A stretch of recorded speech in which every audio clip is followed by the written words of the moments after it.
Texts in the City brings classic texts to life for students, teachers and lifelong learners.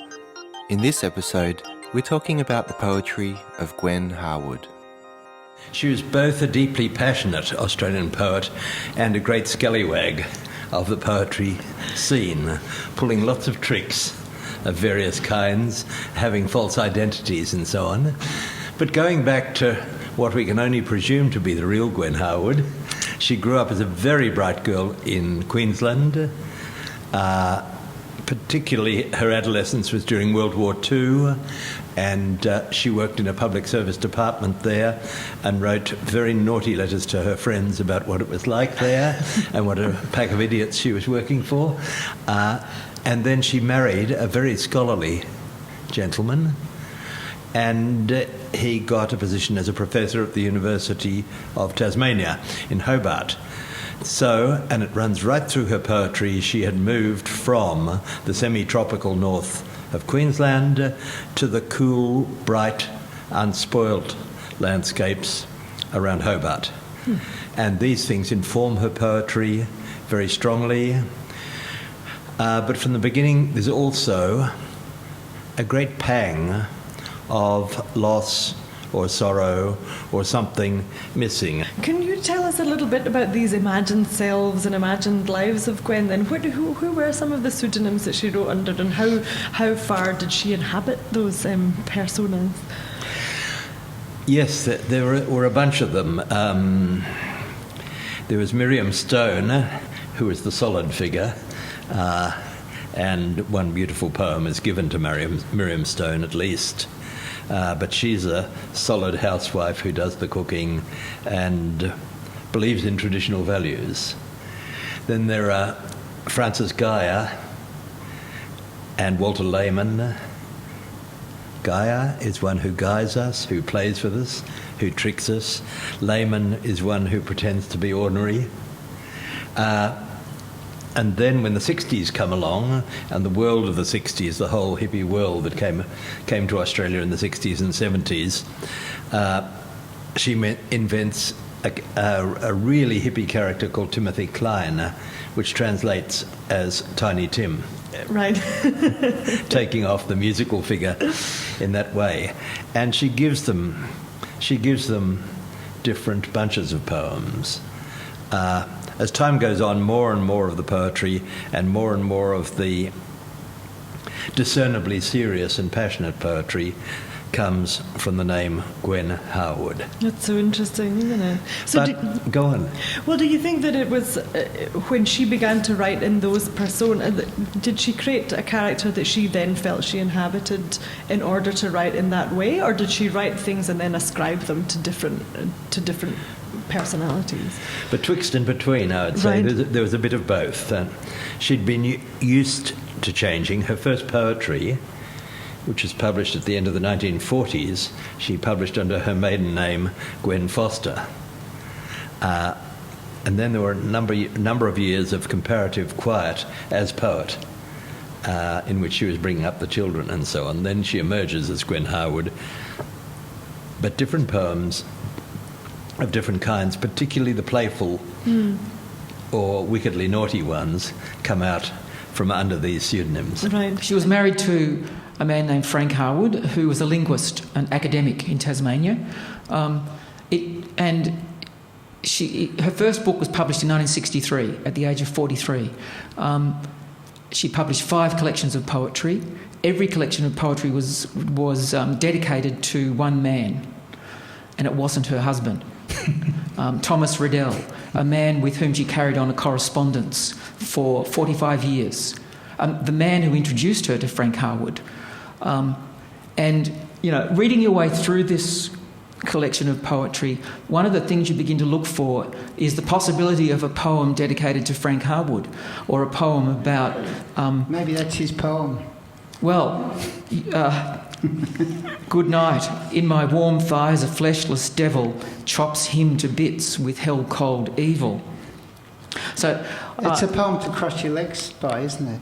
Yes, and I suppose I wonder how he felt about her poetry. But that poem, interestingly enough, was published under the name of Miriam Stone. So at least it was a woman's poem and a woman's protest against the domestic situation. The domestic situation, all the way through, from all the childhood duties to the interruptions, the daily interruptions, the inability to be professional about a vocation, and right down to the demand of the husband for sex. A terrible indictment of married life. But maybe I could just say there is one poem on page 71 of Selected Poems which is headed to another poet. And when I first read that poem, I thought, well, yes, okay, a poem. She loved other poets. She had deep friendships with other poets. But what I think it's about is a small moment of domestic bliss with her husband, almost buried here in the Selected Poems, not really openly expressing a moment when they were comfortable with each other. But this poem on page 71, I think, does say that. And I was quite relieved to find at least one poem that showed there was some few moments, perhaps, when things worked between her and the other person who was the other adult in the household with the children. Perhaps first you should explain, just in case some of our students aren't yet familiar, what the ABAB structure is. It's in most popular ballads. It's in a high proportion of hymns in the hymn book. It's even in advertising slogans. It's in pop songs. And it's what's called a quatrain, a little stanza of 4 lines, and the first and third sometimes rhyme, and the second and fourth almost always do. As in... I'm putting you on the spot now. Almost everything is written in it, and now I can hardly think where. The king has written a braid letter and written it with his hand and sent it to Sir Patrick Spens, was walking on the Strand. The hand and strand rhyme, so that the stanza is like a little thing that opens up and closes again, and the second and fourth line rhyme with one another. And that is very common, particularly in popular ballads and things like that. And it has a very strong rhythm to it, doesn't it? That's right. Sort of That's right. So she uses that a good deal, though she uses many other stanza shapes. Sometimes rhymed and latterly less often rhymed. How does she use these structures? And this question highlights the poem Kitchen Poem. But how do they use those? How does Gwen Harwood use those structures to develop meaning in her poetry? In brief, I won't go into Kitchen Poem particularly, but in brief what happens is that the structure of a poem determines the pace. The rhymes can speed it up and slow it down, speed it up and slow it down. You look at the shape of the different stanzas or verses in a poem. The word stanza is the Italian word for a room, and you can see a poem as a house made up of a number of rooms the same size in a regular traditional poem. Of course, as you come on into later in the 20th century, more and more people want to write freely and liberate themselves from these forms. But these forms give a lot of structure. She certainly uses ABAB stanzas for some of the Goethe poems to bring out the satirical edge and things like that. But she moves to and fro in as much as the experience demands the difference. The way a poem started out demands the difference. Her musical feeling for what the poem should sound like, whether it's shaped like a finely shaped quartet or whether it's allowed to drift like a tone poem. Gwen Harwood said that, I'll just make sure I've got the exact right quote from her. She said that that a poem begins when something has to be unravelled and solved. And the best poems, I think, are those poems that don't know what answer there is to the dilemma and the questions that they're raising. The questions are big and complex enough not to have simple answers.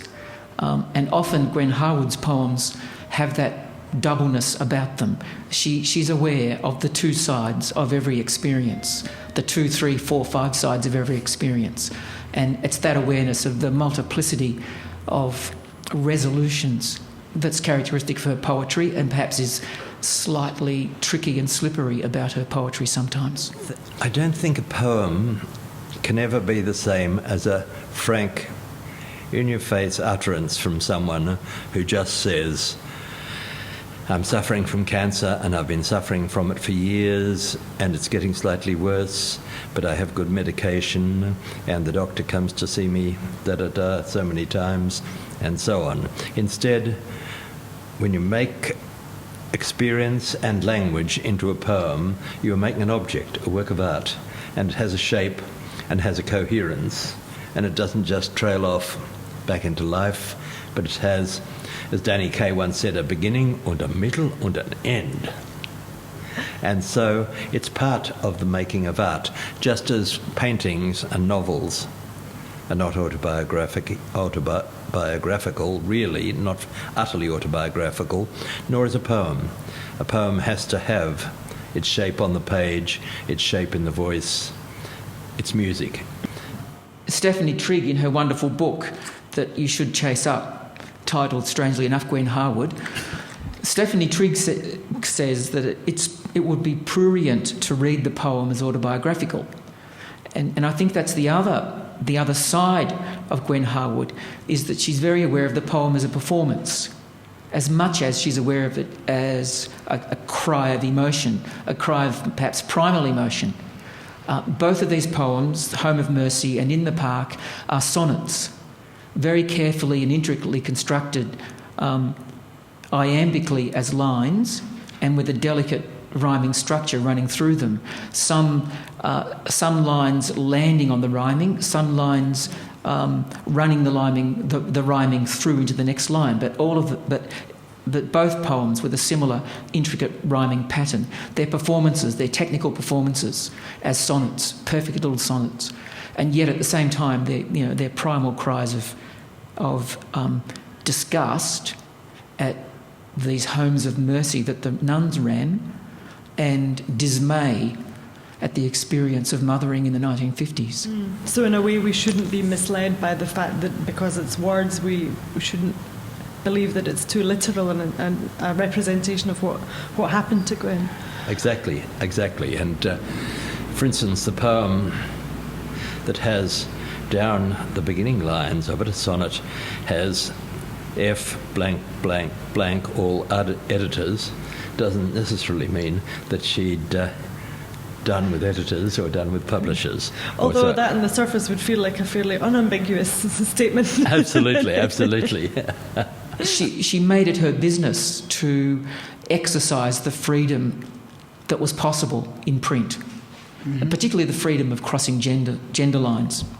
One of the things that I note in a very strong theme in her poetry is the difficulty of being a woman and an artist, and, well, I think the legitimate sense of anger of that continually being disrupted. So obviously in a poem like Burning Sappho, there's that, to quote the poem, it begins, the clothes are washed, the house is clean. So her work can only begin when the menial work of housework is done.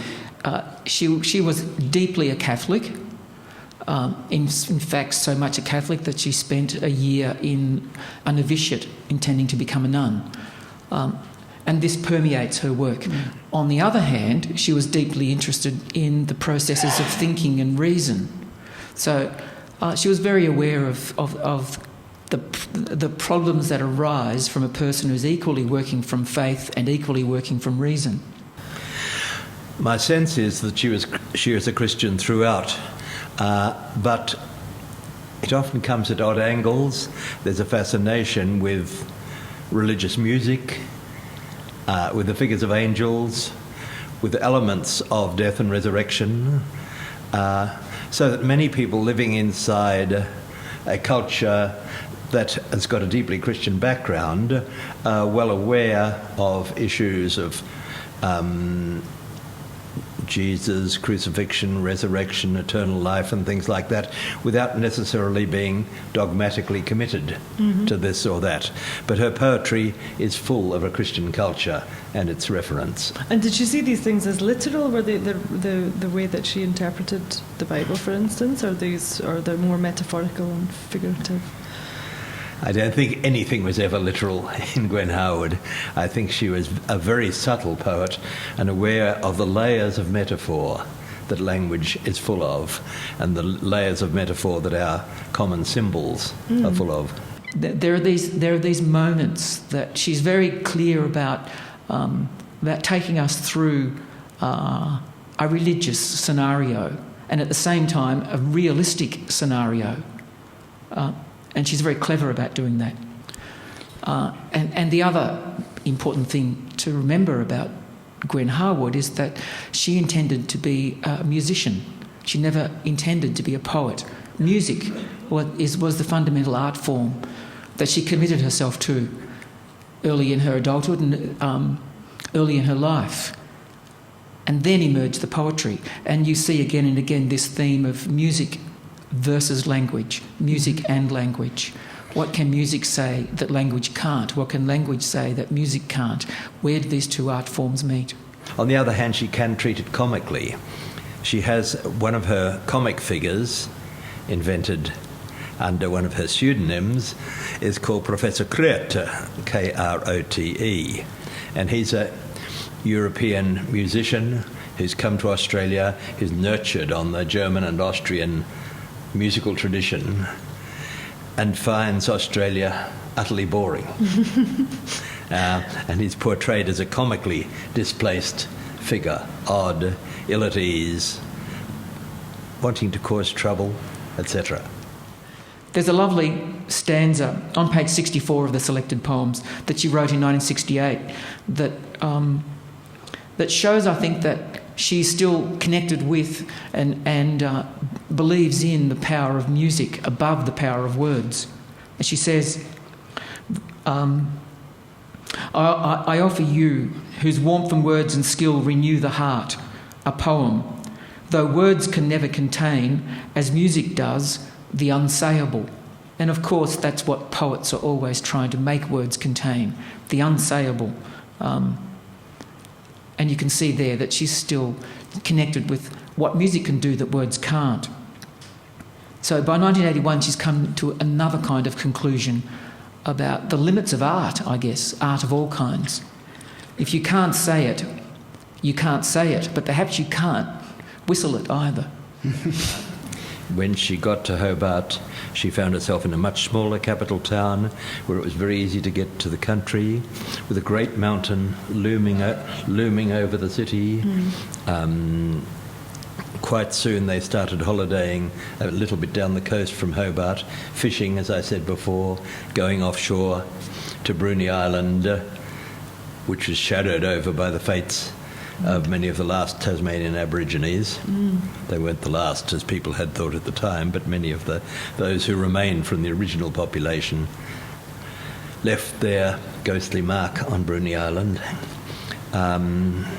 And I think she and her husband and children spent a lot of time in boats, fishing and sailing and things like that. So that reinforced her sense of a Tasmanian landscape that often included sunrise or sunset, water birds, the shore, the changing light of morning and evening and things like that. It was into these that she could write her meanings. She could write her life into this low-angled sunlight, these cold, often coldish, clear, bright, beautiful shorelines. It's an incredibly evocative place, Tasmania. It is magical. Do you see death as one of Gwen Harwood's key themes? And if so, why might she write in that particular way? I think all poets are attracted to death as a subject because it cannot be exhausted. It always confronts us. It is frightful, but also haunting, connected with ghosts. It is connected with the change of mobility, activity, energy, originality, and so on. But I think it also suited her sense of what does life mean? What does Christianity offer to life? What is this talk of immortality? What light does it play back on one? A number of her poems are written after she had begun suffering from cancer, and this question would have loomed far larger for her as a result of that. But yes, quite often, early in the pieces I suggested, it's remember me as though there's someone known who is lost. But increasingly it's also those who have gone into death and death waiting and the bone. One of her late books was called Bone Scan, which is the kind of scanning that is done to investigate the bone for cancer having got into one's skeletal bones, but she always referred to it in a spoonerism. She always called it scone ban, as though you're not allowed to cook scones anymore in the kitchen. So she obviously was playful with language and things, even when she was dealing with really quite difficult subject matter. Very playful, very playful. Just before her death, she said in an interview, "When I started to write, I thought perhaps I'd just be known as the writer of an occasional poem. But being received as a poet has been beyond my wildest dreams. I don't think of myself as a poet, just as a woman." Could you sum up for us, Chris, why you think that after Gwen Harwood's death, why she should continue to be read and celebrated and for instance, included on the VCE English list? Why is she such an important figure? Because she so evenly or in balance combines intense passion with the beautiful clarity of art. She is so articulate about it, but at the same time she is so moved. She yearns, she feels passionate. She looks at a landscape and feels it throbbing. She looks at the day, the evening, and imagines what spirit makes of this physical surrounding. There are accounts of her propping poetry books up on the window ledge as she washed dishes, and teaching herself to write poems in her mind because she had no time to sit down and make notes.